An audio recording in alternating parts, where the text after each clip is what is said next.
Magluluto din ako ng turkey spaghetti. Meron akong ground turkey. Nagamit tayo ng Barilla pasta, tomato basil pasta sauce, chopped garlic, and chopped onion. Ito, magluluto tayo for dinner kasama ng ating roast chicken for tonight. Ito ang dinner natin. Ilalagay na natin ang ating garlic. So, pagsabay na natin pati onion. Gisa natin. Ilagay natin ang ating ground turkey. Ilagay na natin ang ating ground turkey.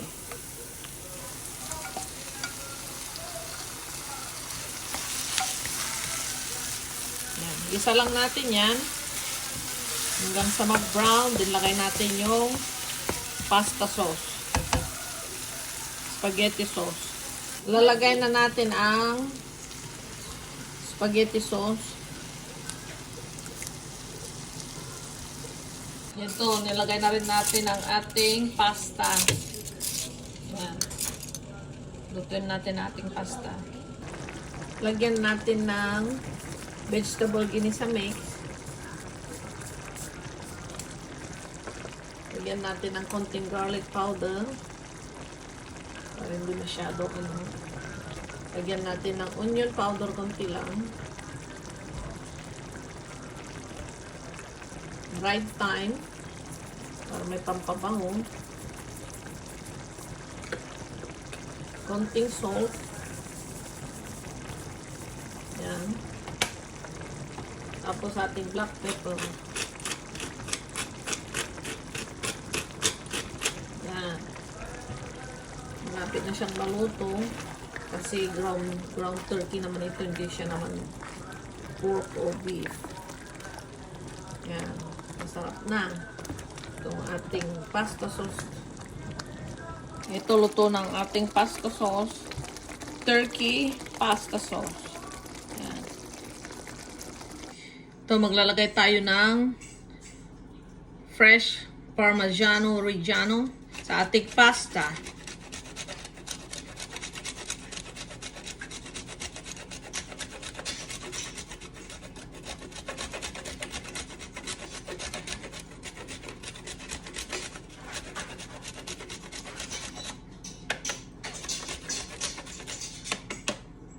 Yan. Yun, tikman natin.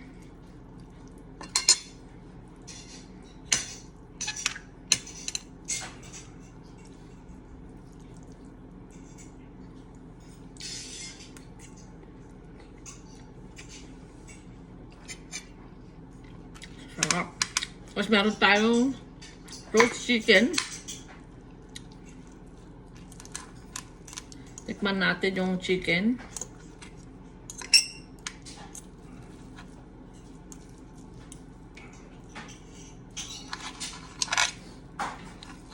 Kung ito yung sa mismong thigh niya. Tikman natin.